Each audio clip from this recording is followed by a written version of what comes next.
Welcome back to Conflicts of Interest. This is episode 768, and today is March 10th, 2025. I'm the host of this show, Kyle Anzalone. A lot of news to get through on today's show. Everything in the news cycle continues to be very rapid and very busy, so we got a big one today. Be sure to share the show. It's hosted at the Libertarian Institute, where we are holding our fundraiser, so please head on over to the Institute and make a contribution if you have not already. We currently have matching funds, and so the impact of your donation will be doubled. Even if you're giving a small donation, 25, 50 bucks, that's going to be doubled and have quite a bit more impact. Additionally, we offer great kickbacks to anybody who's donating at the Libertarian Institute. So not only can you help us continue in what we're doing, but you also get a little gift in return.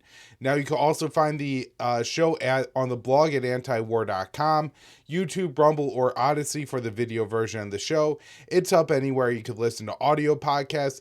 Just make sure you're subscribed somewhere, because especially in the now Trump's return to office, it seems like constantly every story needs to be updated because things are changing. Trump is, giving radically different perspectives on issues, and it's really important that we break all this down.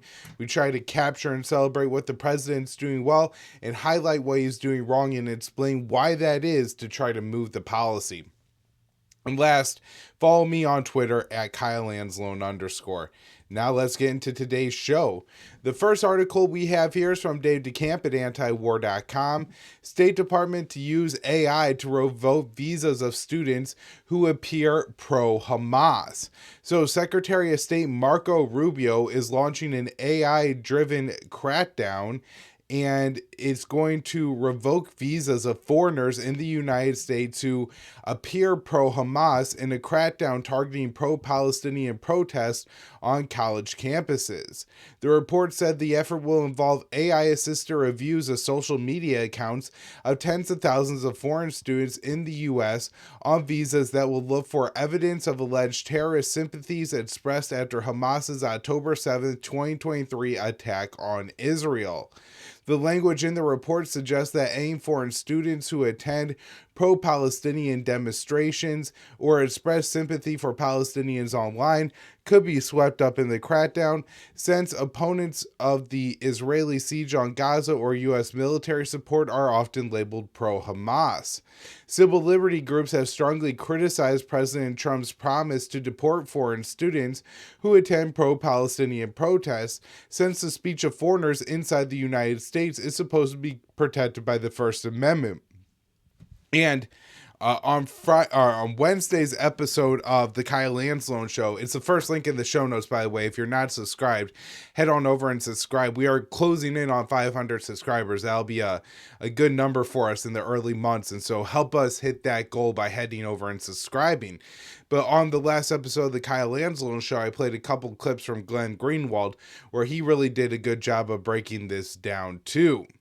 So the language in the report suggests that any foreign students who attend, this is a statement from the Foundation for Individual Rights and Expression, or FIRE. This is a campus activism group that was put out in January. If we open the door to expelling foreign students who peacefully express ideas out of step with the current administration about the Israel-Palestine conflict, we should expect it to swing wider to encompass other viewpoints too. Today, it may be alleged Hamas sympathizers facing threats for their political expression. Who could it be in 4 years, in 8? And certainly, you would worry about people who are maybe against sending billions and hundreds of billions of dollars to the war in Ukraine, because that was a big part of the previous administration's narrative control. Next time there's a public health crisis, anybody who is expressing views outside of, the government appointed experts, the Anthony Fauci types, maybe those are going to be rounded up and deported. So the head of the American Anti-Discrimination Committee told Axios that Americans won't like the State Department effort because it's viewed as capitulating free speech rights for a foreign national.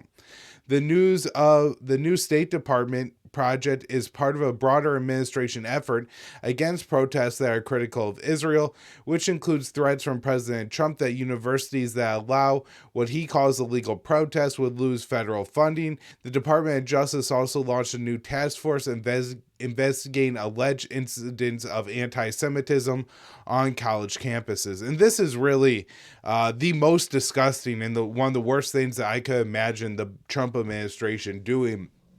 I think it's a real threat to our Constitution, the Bill of Rights and free speech.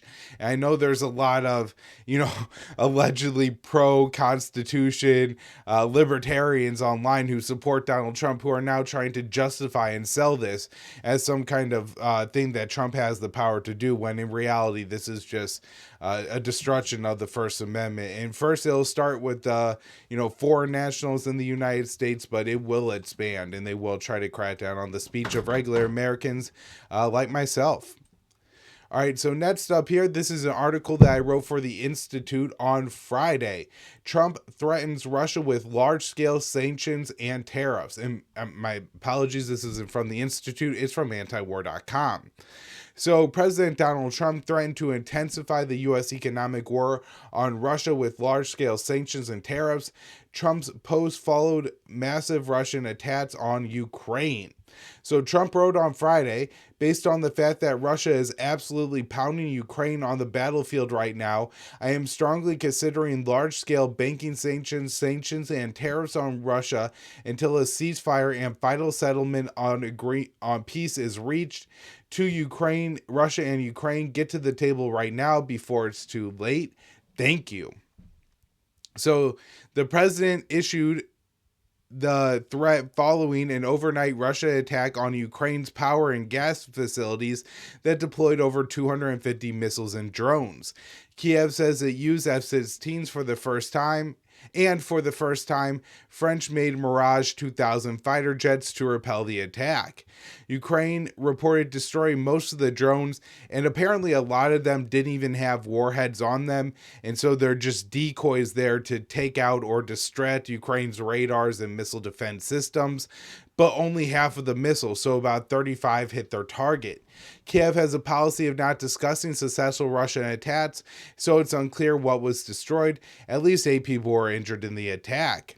Kiev and Moscow have increasingly targeted the other's energy infrastructure throughout the war. On Tuesday, the Ukrainian military claimed to have struck 2 pipelines, 2 oil refineries, and a fuel storage facility in Russia, including an oil refinery in the Samara Oblast about 500 miles from the front lines. Since taking office, Trump has made ending the war in Ukraine a priority. Officials in his administration have engaged in several rounds of talk with Russia.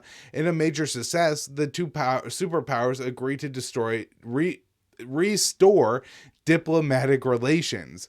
So Ukrainian President Zelensky resisted Trump's demand to begin talks to end the war and did not sign a mineral deal with the U.S. Trump then cut military aid and intelligence support for Kiev, with members of his administration saying it could be restarted if Ukraine engaged in talks with Russia.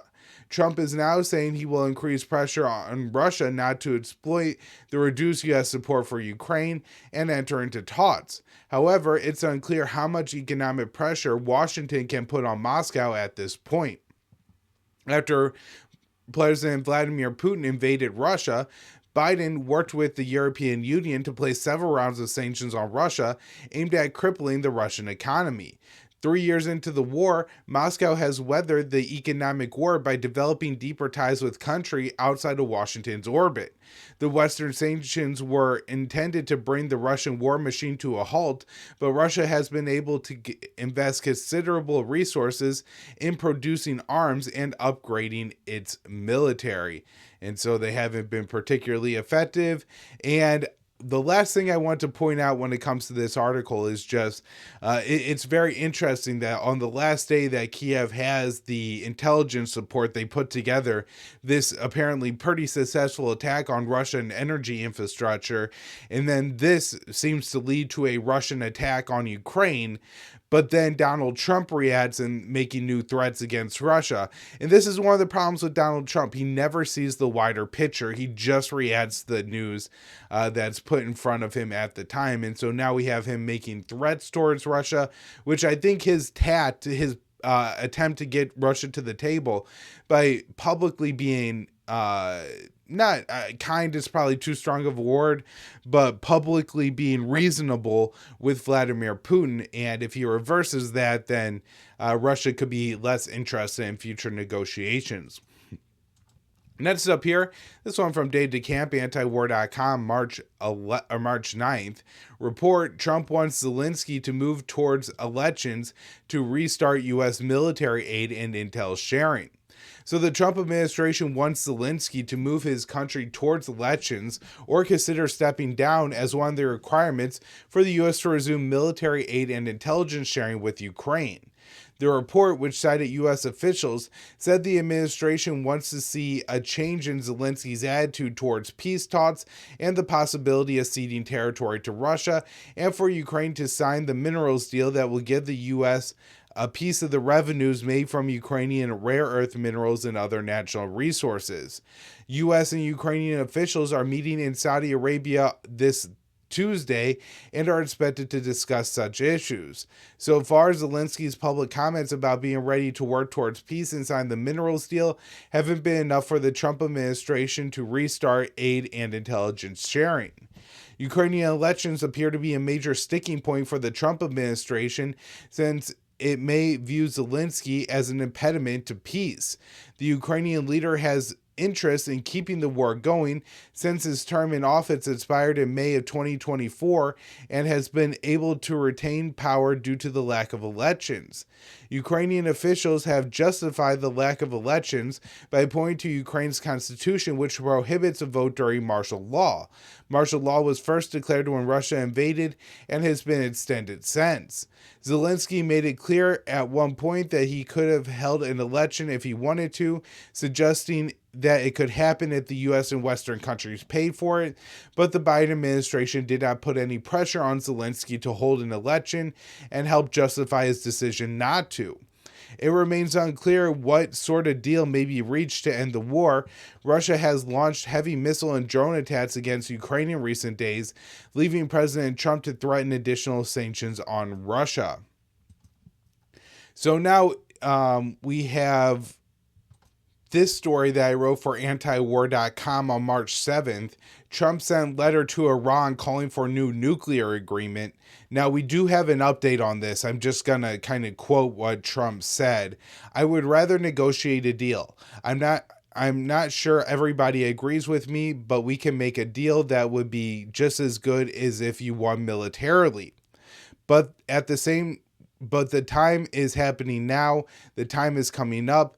Something is going to happen one way or the other. I hope that Iran, and I've already sent them a letter saying I hope you're going to negotiate, because if we have to go in militarily, it's going to be a terrible thing for them.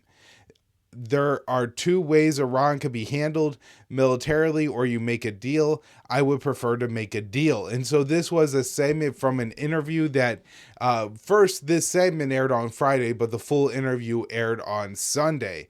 And so now Dave has the Iranian response to Trump, which is Iranian leader rejects talks with U.S. after Trump says he sent a letter. So the Iranian supreme leader, the Ayatollah, has again rejected the idea of talks with the U.S. in the face of increasing sanctions, comments that came after Trump said he tried to contact the Iranian leader. In remarks on Saturday, the Ayatollah didn't name the U.S. directly, but referred to it as a bully government. He said, some bully governments, I really don't know any more appropriate term for some foreign figures and leaders than the word bullying, insist on negotiations.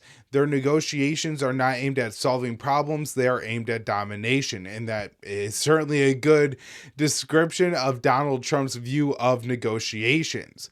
So on Friday, Trump said in an interview that he sent a letter to the Ayatollah, but the Iranian foreign minister said Iran was yet to receive it. Trump also hinted at potential military action against Iran if a deal wasn't reached.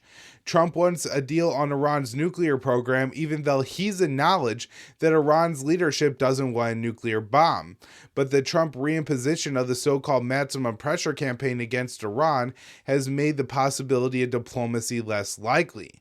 The U.S. also wants to impose restrictions on Iran's conventional missile program and its relationship with allies in the region, ideas that the Ayatollah rejected. He said they will be about defense capabilities, about international capabilities of the country. They will urge Iran not to do certain things, not to meet with certain people, not to go to certain places, not to produce certain items. Your missile ranges should not be more than a certain distance. Is it possible for anybody to accept these? He asked rhetorically.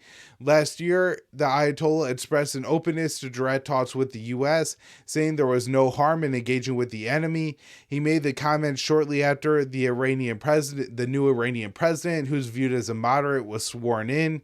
The new president vowed during his campaign to engage directly with Western countries in an effort to get sanctions relief, and the Ayatollah's comments appeared to have given him the green light to pursue the idea. But since Trump reimposed maximum pressure, both the Ayatollah and the president have discouraged the idea of negotiations with the U.S.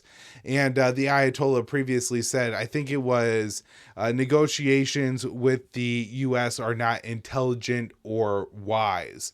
And certainly, their past experience with the Iran nuclear deal, that being negotiated under Obama, and then while Iran was complying with it, the Americans abandoned it, I think is the source for his, angst against negotiations with the United States. All right. Next up here, we are moving to the Middle East, where Israel is just committing horror after horror. This first article here, Israel cuts electricity to Gaza, ramping up collective punishment. So on Sunday, Israel said it was cutting off electricity to Gaza as it ramps up collective punishment of the civilian population to pressure Hamas to release Israeli hostages, violating the ceasefire deal reached in January. So the Israeli Energy Minister Eli Cohen made the announcement saying that he introduced the Israeli Electric Cooperation to immediately stop selling electricity to power stations in Gaza. So we will employ all the tools available to us so that all the hostages will return, and we will ensure that Hamas won't be in Gaza on the day after. Cohen said the move is expected to impact Gaza's water supply since electricity powers desalination plants that produce drinking water. On March 2nd, Israel has blocked the entry of aid, medicine, fuel, and all other goods into Gaza, a war crime backed by the U.S. The UN's World Food Program has warned that it's running out of food supplies in Gaza, and Palestinians report a sharp rise in prices since Israel imposed the total siege. So Israel is demanding that Hamas release more Israeli hostages, but without a full Israeli withdrawal from Gaza or a permanent ceasefire, both of which are conditions of the second phase of the initial deal. Hamas continues to call for the implementation of phase 2, saying it will not release the remaining hostages without an Israeli commitment to end the genocidal war permanently. The Wall Street Journal reported on Friday that Israel is planning a series of escalatory steps that could lead to the full-scale resumption of its genocidal war. The report said that after cutting all aid to Gaza, the next step was cutting off electricity and water. After that, if Hamas doesn't agree to Israel's terms, airstrikes could resume, followed by mass displacement of Palestinians in Gaza and another Israeli invasion. The Journal report said an Israeli invasion of the territories it withdrew from in Gaza seems inevitable. However, some U.S. officials, including Adam Boehler, President Trump's special envoy for hostage affairs, who held direct talks with Hamas, have said they believe a deal could be reached. So Boehler told CNN, I think you could see something like a long-term truce where we forgive prisoners, where Hamas lays down their arms, where they agree they're not to be a part of a political party going forward. I think it's a reality. I think it's close. I'm not sure I agree here. It seems like Israel is not interested in moving on to phase two, and without phase two, Hamas isn't going to give up the rest of the hostages. Next up here, Qatar calls for Israel nuclear facilities to be brought under IAEA supervision.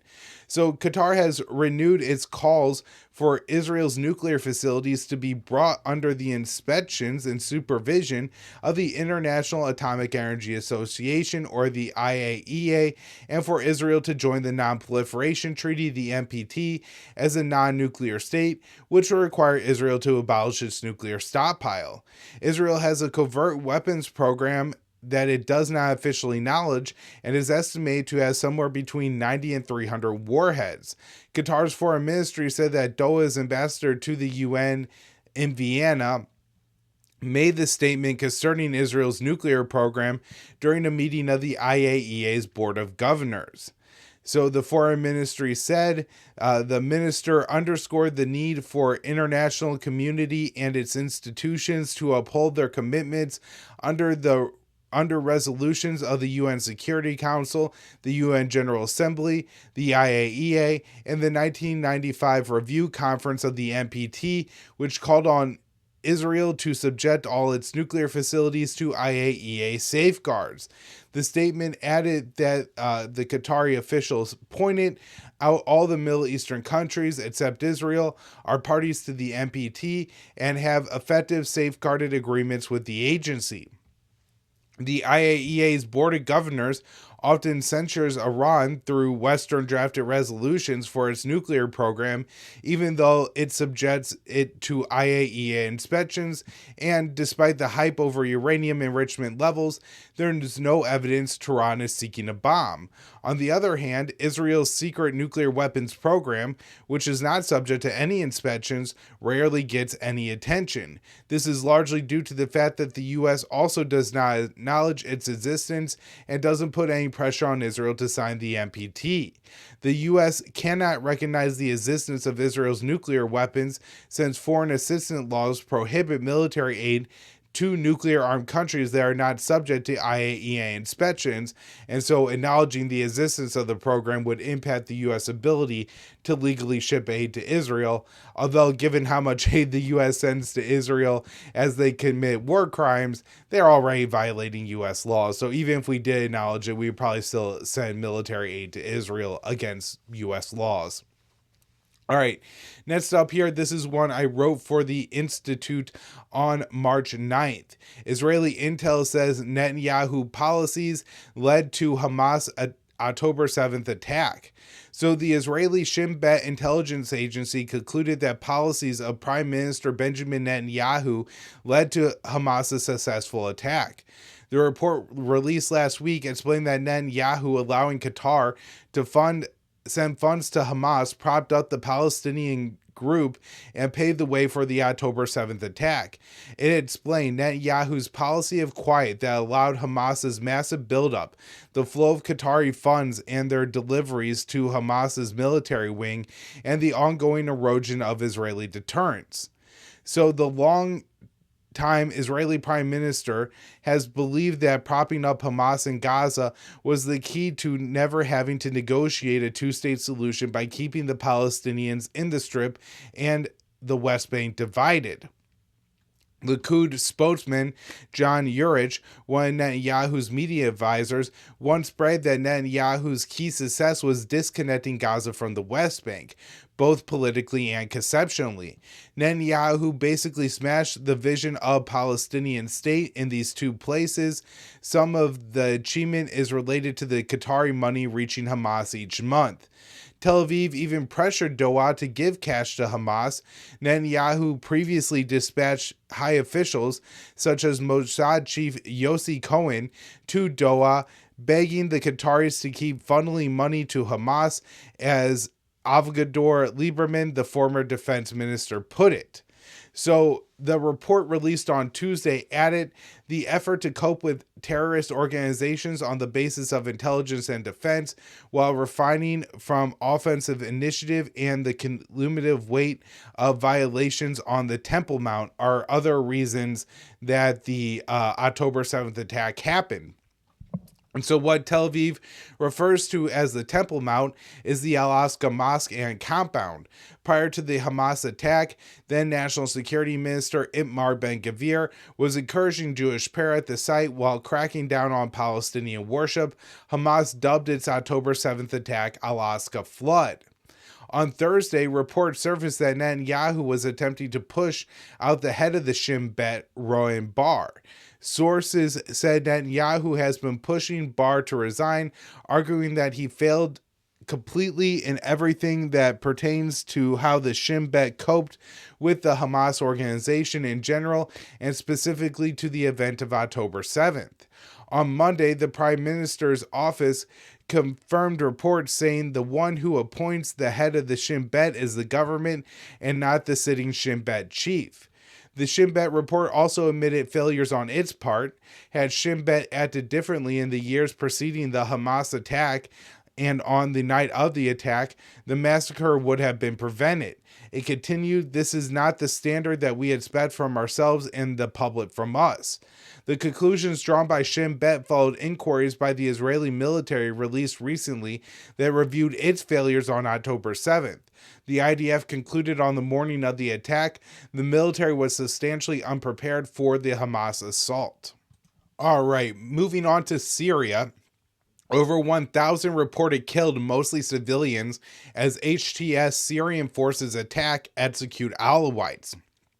So, the situation in northwestern Syria continues to spiral out of control this weekend as the Islamist Tahrir al-Sham has been surging forces into the Alawite homelands in Latakia and Tartars governance, clashing with Alawite militias and slaughtering civilians. The fighting erupted on Thursday when the militias launched an organized attack on the HTS-run checkpoint near Jabala. It quickly escalated, and the reported death toll is now enormous. The Associated Press is reporting over 600 killed, while newer reports that over 1,300 deaths have occurred in the last 3 days. Currently, 125 militia fighters and 148 government forces loyal to HTS have been confirmed killed. Those numbers are expected to rise as the fighting continues across the region. The majority of the deaths, though potentially the vast majority, are Alawite civilians, as HTS forces from the Defense Ministry and Interior Ministry have been carrying out revenge killings en masse in several locations. At least 830 civilians have been killed in summary executions over the past 3 days, though that number is expected to continue to rise as incidents continue. Early reports of summary executions of Alawites were in the area around Jabla, as well as the village of Al-Makritiya, Al-Shara, and Al-Haifa, since the reports have HTS troops rounding up all men in some cities and killing them by the scores. Alawites are being dragged from their shops and shot in the streets. There have also been reports of security forces looting homes and businesses and setting fire. Most of the slain civilians are believed to be adult men, but the number of women and children have been confirmed executed as well. At least 13 women and 5 children were reported killed on Friday in one city, while Sunday morning an additional 4 women and 9 children were among those buried in a separate village. From military control perspective, it has been reported that HTS forces have effective control over the cities of Tartarus, Latakia, Jabla, and Banias, though some of the fighting is still ongoing in those areas. Heavier fighting is believed to be happening in the mountains of the Latakia governance, and substantial HTS forces have been sent to the town of Kordaya to engage the militants in the mountains. Syrian state media has also learned hard on the narrative that the Alawite militias are remnants of the former Assad government, whose HTS ousted in December. Reports from the state media are also playing up the idea that the civilians being killed are Assad loyalists. Some of the militias may indeed hold loyalties to former Assad-era Major General Sulia al-Hassan, but the claim that hundreds of civilians being loyalists stretches credibility. Indications are that the executions aren't being done on the basis of a loyalty test, but rather any Alawite in the Alawite-heavy region are the target. The HTS government started carrying out violent crackdowns against the Alawite minority almost immediately after taking power, and has been presented as either targeting Assad remnants or drug smugglers. Alawites have been sounding the alarm about their persecution for months, noting that while Assad and some of his circle were Alawites, the ordinary Alawites in the northwest have faced every bit as much persecution under the old regime as the rest of the country. In addition to the fighting and massacres actively ongoing, a large number of locals from the area have reportedly taken up shelter inside a former Russian air base and are using the base as a site for protests against HTS. Russia has largely halted its operations there since Assad was removed. The HTS government has imposed a curfew over the Alawite regions, and there are reports that effectively all roads are blocked to prevent people from traveling in or out of the coastal areas. HTS was formerly Al-Qaeda in Iraq, later rebranding to Jabhat al-Nusra, and finally HTS before taking control of Syria in December. Their leader, Abu Muhammad al-Jolani, himself subsequently rebranded as Ahmed al-Shara, is the de facto ruler of Syria now, and has been loudly demanding the Alawites surrender before it's too late.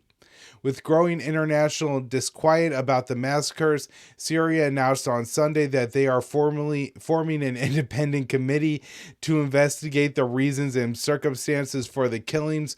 Shara suggested in a video statement through state media that they would hold anyone accountable who found to have overstepped the power of the state, and this is just propaganda to, drag out the amount of killing that they're able to do. And so this is really disturbing what's happening here. And that the U.S. media is starting to pick up on it is concerning. Maybe they want to do another regime change in Damascus now that the last one ended up putting Al-Qaeda in charge of the country. So Jason just has another update here from Sunday. Over 10,000 Syria Alawites flee into northern Lebanon after massacres. And this is just, as the massacres are ongoing, some people are getting out, which is good. So, we don't see all the Alawites just rounded up and killed because, the videos I saw over the weekend were just absolutely horrific. All right, last up here on today's show, Yemen's Houthis give Israel a deadline to start allowing aid to enter Gaza. So the leader of Yemen's Houthi has given Israel a deadline to lift its blockade on Gaza, worrying that Yemeni naval operations against Israel could restart. Abdul Malik al-Houthi issued the ultimatum on Friday, suggesting Houthi attacks on Israeli-linked shipping could start Tuesday. "We meet siege with siege," Houthi said, according to the Cradle. He added that Yemen cannot stand by and watch the Israeli enemy's aggressive approach in starving the Palestinian people in Gaza. On Sunday, Israel tightened the siege on Yemen by cutting electricity. The Houthis, are officially known as Ansar Allah, ceased their attacks on Israeli and Red Sea shipping after Gaza and the ceasefire deal was reached, but vowed to intervene if Israel violated the agreement. And Israel is clearly violating the agreement. I think there's just a real question of how much the Houthis can actually do to Israel. All right, everybody, that will do for the show today. Thank you all so much for tuning in. We'll be back with another episode of the Kyle Anzalone Show later today, and then another episode of Conflicts of Interest in the Kyle Anzalone Show on Wednesday, and wrapping up the week with Conflicts of Interest on Friday morning. Thanks, everyone.